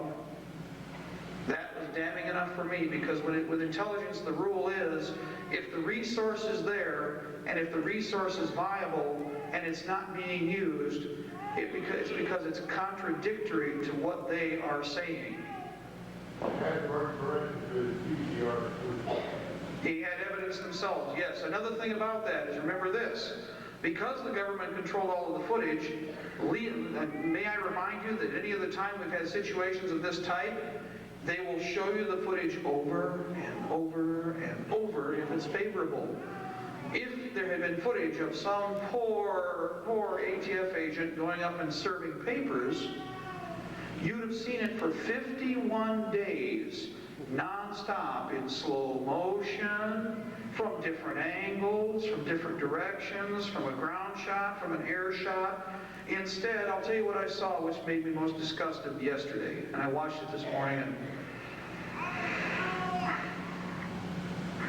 and to realize what it is that I was looking at, to me, burns me.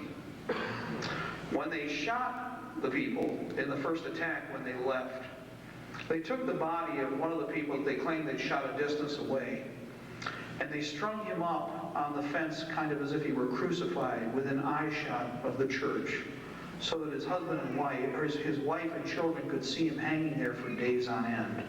These are the people that work for your government. In one of the aerial shots, which I have out in the car right now, which is an aerial photograph the day of the attack, these people who work for this regime shot all of the dogs on the property, but not only did they shoot all the dogs, then they dragged the dogs over in front of the door of the church and lined them up so they could be seen by the children and by the owners day after day after day as they lay there rotting in the sun within less than probably 20 yards of the front door of the church and the windows from the church. Are those the people that you want representing you? No! They're the people that I'm disgusted with right now. They're criminal. Yes, they are criminal. If I had done that myself in a military situation, does anybody remember how they would prosecute you? Does anybody understand what type of a crime that is and the activities that are involved? And there was much more. But this to me said everything. Because right now, let me reverse the situation. If this man has a dog at home right now, and you go home and beat it to death tonight, the Humane Society would be on your hind end so fast to make your head swim, wouldn't it? Yeah, they would where we are. We've got that kind of socialism where we are. The point being that these animals were, of course, pets, and it was part of the terror that was developed in the initial stages in their efforts to try and crush these people. That's right. They are traitors. Excuse me? Yeah, the Humane Society needs a SWAT team. Yes. Yeah. Well, I don't see the animal shelter protesting, and I didn't see any animal rights groups jumping forward to discuss this, but it's obviously part of the image that they were trying to project. Now let's ask ourselves right from the beginning what actually happened there, because this is important. And in fact, I'll bring this to your attention too, because you're all stuck in the same boat right now, I'm sure. One of the keys to freedom in this nation is possession of private property. All of you have that right in theory. But like many of your states, my state has property taxes, so I don't really own that property anymore. It can be taken from me at their discretion. Property taxes, by the way, are illegal, just like our IRS is, which isn't really a federal government agency anyway. But what's interesting about the twist is this. Traditionally, under our law, a man's home is his castle and his property is his. And when a person came to try and serve anything against you, with our traditional law, he stopped at the border. That's where you start, where your authority started and his ended right there. Today, what do? They go to the door. Why? Because you've all retreated that much farther. You've all signed away your rights and your authority. Some of us have, and not all of us, I agree. But the point is that by acquiescing to the enemy, we've let them go this far. They now have pushed you back far enough that they come through the front door unannounced. No-knock search warrants. Fax search warrants. They don't even have to go before a magistrate. You go down and you run on the fax machine, you get a rubber stamp, you don't even know who signed it, or if anybody did sign it. These are all illegal, and I care not with what they say. The important thing is they are in violation of this law, and this law was written for a reason. because abuse is the norm, not the exception, with the central big government. A deal only exists when there are two sides. If the New World Order has its way, there will be how many sides? One. When there is one side, there is tyranny, and it will make no difference. They will eat the lunch of everybody involved. I'll give you the best example here, because I don't want to break away from Waco, but let's think about something. Every secret police or any policing agency or military that's ever conspired against its own people and treason against its people has usually been the next ones in the ditch. First, they assist as the quislings to exterminate their own people. They make a deal. But as I said before, a deal only exists when there are two sides. So the next ones that have to go into the hole after they get rid of the patriots are all the people who know where all the bodies are buried. That has happened in even clandestine operations that our own government's have been involved in recent years. It happened in Vietnam. It happened in other parts of the world in the past. And if need be, it will probably continue to happen with this particular form of government with the way that they're operating. Yes, and Vince Foster, yes, might be the most recent example. He knew where all the skeletons were. And I do not doubt that for a minute. But with regard to that, remember, and I'll give you a shining example of this, is what happened in Kosigori, Goats Hill. Some people know it as Katen. Are you familiar with that? The destruction of the Poles in World War II? The Poles surrendered. They thought they could make a deal also. And the Nazis came in from one side, and the Russians came in from the other. And they all took prisoners and walked away. The Germans released quite a few of theirs. The Russians, though, had another program in mind because they had always hated the Poles, and the Poles had stopped the communists in the 20s. So they interviewed these men for 3, 5, 6 weeks at a time, and then started loading them up on trains. But when the trains got to their other destination, they were empty. Enter a campaign into the Smolensk Peninsula, in which a place called Kosigori, or Goats Hill, was discovered. An old man said that he would hear rifle fire on a daily basis or small arms fire, and that he believed he had seen many men go in but not come out. What the Russians had done is they picked out the doctors, they picked out the National Guardsmen, literally, Boy Scouts, veterinarians, anybody who had skills, anybody who had prior service, veterans like you who raised your hands. And they were walked out, and they had their hands tied behind their back with systematically and efficiently cut rope. And they were marched out to holes that were 12 feet deep, 12 feet wide, and 150 feet long plus in many cases. And in groups of 300, they would walk them down into the hole and lay them face down with their military clothing still on in many cases. And then the factory worker would come along with his Tokarev or his broom-handled Mauser and light cordwood until they filled up the whole row. But that wasn't the end of it, because a whole row didn't take 300 people. And so the next man was told to go back to the beginning and lay face down in the ooze that was another man's head. And if he resisted, of course, they found another way to do him in. And the factory worker came along with his little Tokarev, probably Gorbachev himself in many cases, and went. And the rows were filled like cordwood. And before they could actually be pushed out of the area, they had exhumed thousands of men. But the most interesting part of this, when I looked at this account, was at the end of one of the rows. It was one of the oldest rows for the Poles. At the end of it, they found bodies going all the way back to the Bolshevik Revolution, where the Russians had been dumping KGB agents, common citizens, and anybody they could. Oh, but when they got to the Poles, by then they perfected the program and they'd become more efficient. They'd become a very efficient government mechanism of a central government with total control. That is what awaits us, and I don't care what anybody tries to argue. There is no doubt in my mind that eventually it will have to happen. They will attempt it. It is for that reason that I stand here tonight, and it is for that reason that I despise what they did at Waco, because I know what their intentions are. It is but a matter of time, ladies and gentlemen, before they do come again. And next time, they will have tuned the machine that much more efficiently. Remember, we have efficient government. I like what the one lawyer said for the Weaver case. He turned to the TV camera and he said, you know, they're checking all right. They're checking to see what went wrong so they do it right the next time. It's not that they fear worrying about slaughtering American citizens. It's that they got caught. That's their problem. And in fact, what they wanted was to slaughter them and make an example.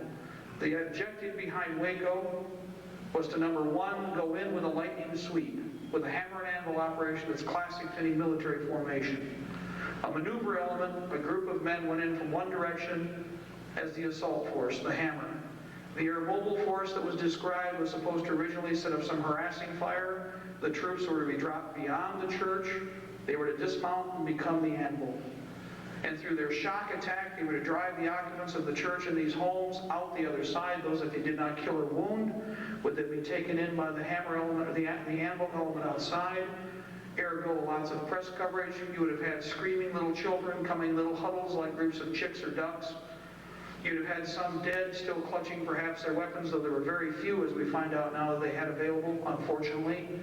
They should have had better initially, and they didn't.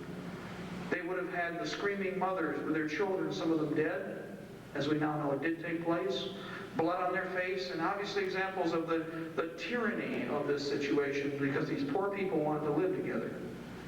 And of course, then they would have brought the men out, some of them bloody, others wounded, and they'd have been shackled, and they would have been humiliated, and they would have had them one after another lined up. And then, of course, they would have brought out each weapon by its barrel like this, because it's a photo opportunity. And I've seen it, I've dealt with it, I have seen ATF agents cry when a weapon was not complete and intact because they couldn't use it for a photo opportunity. In fact, I've heard them on the phone where they've called their superiors and said, no, it's not usable. It's all in parts and covered in oil. Because they want it for the cameras, because this is a propaganda campaign for the hearts and minds of the idiots to defeat the American patriot. And they know that they must take the weapons. Enter something else that I have in my pocket here, which is very important. I'm not going to pass it around, but when we're down here, I want you to see it. Why Waco? Because first the weapons, they have to have an example of why to get the weapons so they can take them, so the tyranny can abound because of the falsehood of the currency that we have right now. This is what Robert F. Kennedy was really killed for, in my opinion. I don't care about all the other theories. It's not relevant who did it, it's why. Vietnam was a way to spend money. It was a tool to spend money. This is the tool that was going to be used, and he tried to use, to free you to a limited extent, despite whether or not we loved or hated him. He created this instrument, which is called a United States note. Kennedy note, thank you. $5 and $3 and $2 bills got out before LBJ put the kibosh to it the day after he became president after the assassination. This was the first stepping stone on the road to true legal currency instead of the International Federal Reserve note. The reason this is important is because when it says United States note, it wasn't backed with silver, and many people agree that's what it should have been. But instead it was this. Instead of the internationalist Federal Reserve mechanism, which is a private bank, not a public bank, you would have been obliged to support the United States of America because that's the name on your currency. The next step would be to try and recover the gold and the silver to create yet another currency after this. But after 60 years of being stuck on the Federal Reserve System, this was the first option. His only mistake was this: he became too arrogant and too obvious in the light of enemies who were very great and terrible. He perceived that he had sufficient strength to just stand out in the open and fight toe-to-toe, and he did not. Just as I will tell you now, you do not fight toe-to-toe with any aggressor that you face. You fight on your terms. You fight to win, you fight to survive, and you stay alive, because every day that you stay alive is an abomination to the New World Order. You hate the fact you're still living and breathing and still move this trigger finger. That's the important one. Lord, please take everything but this one for the time being if you want to. Just leave me this one, okay? Of course, I can also do that one too.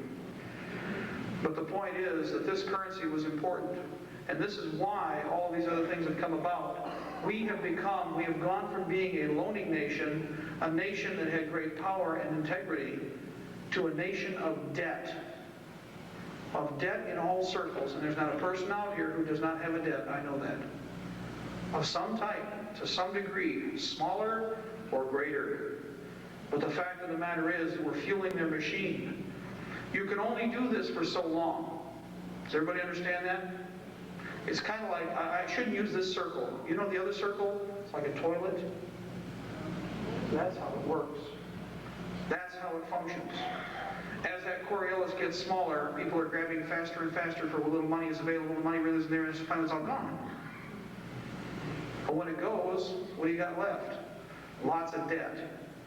Now, how many here have ever had a car repossessed? You don't have to raise your hand, but I know that some people have that terrible experience, right? If you don't pay for a car in 1 month, they get a little angry. If you don't pay for a car in 2 months, they get a little pissed. If you don't pay for a car in 3 months, they send a mercenary out to try and confiscate it, don't they?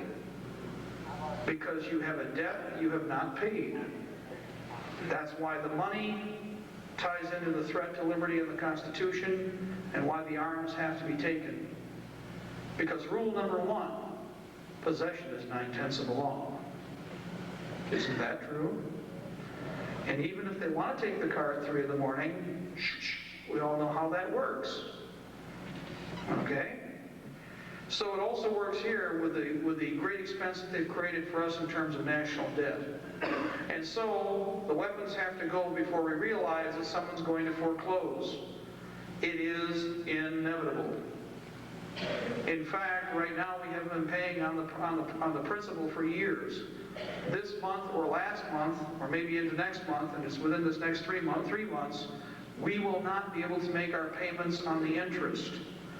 If you cannot make the payments, somebody comes to pick up the debt. You see why they don't want you to be armed? Now again, first rule, possession is 9/10 of the law. So you may say you're going to come and take this from me. But as an American, I'm going to tell you something. Try it.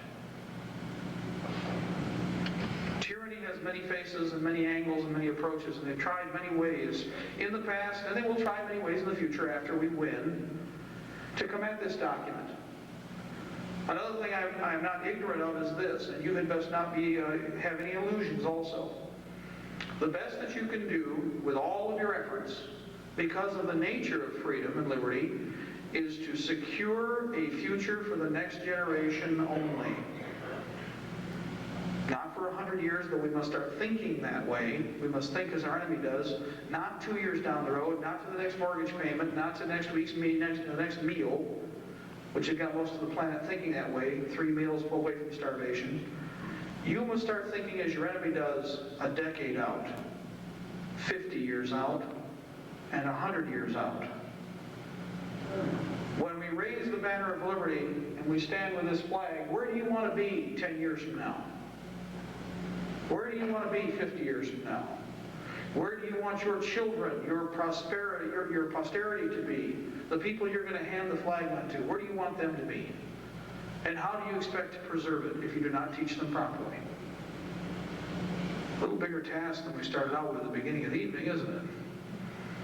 But that's the way it should be. For as free men, we can easily accomplish all of those tasks. It's just requiring that we do one thing and one thing only. Make freedom a part of our life. Make liberty a part of our life. Make being involved a part of our life to ensure that we control this. I can't stress that enough. We've worked hard to try and collect all of the information we can for you. And in fact, in some cases, we do kind of spoon-feed people. In other cases, we refuse to do so. And the reason I say this is that there are many fine examples or shining examples of the laws that are sitting here in front of us. I'll show you this $5 bill. I'm not going to reprint every part of the UCC to demonstrate how it got here. If you're more interested in that, there are vast amounts of resources available, and there are many good men and women probably sitting right here who can explain it as well, if not better than I can.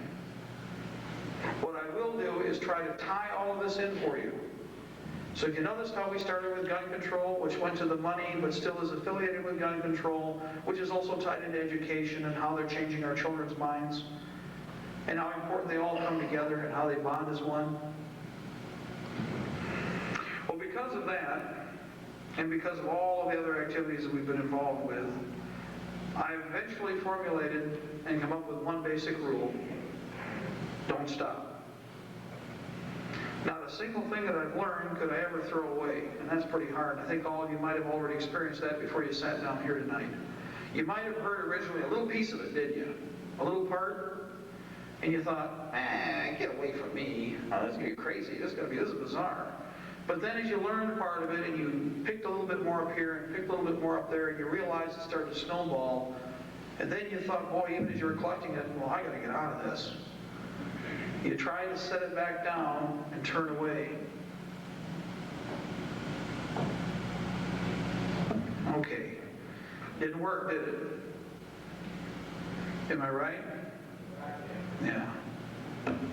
Truth hurts. It's also a lot of fun.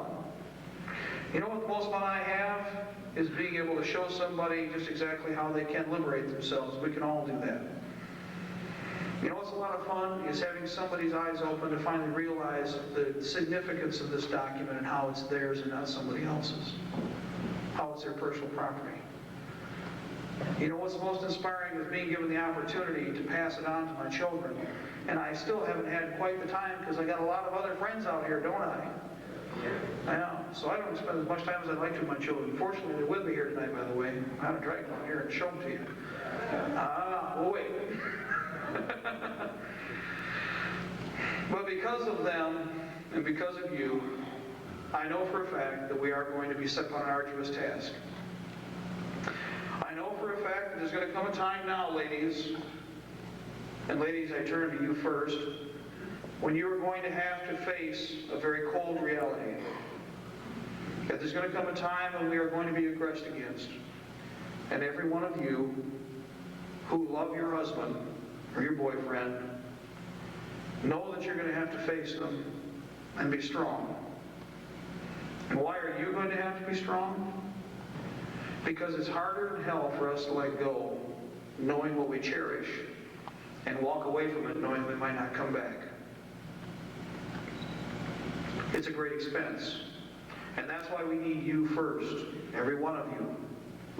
Because knowing that we aren't going to come back, or that we may not come back, we still have to gird ourselves with what steel we have, and we have to walk away. You're going to have to help.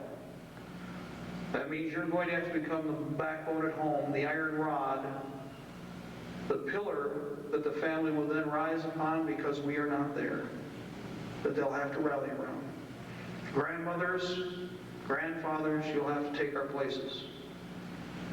I know full well that I may not come back, but I know that it is worth the effort. And as long as I can look into the eyes of my wife and know that she will carry on where I have to stop, and as long as I know that I'm fighting to keep her safe and to keep my children free, I can walk away.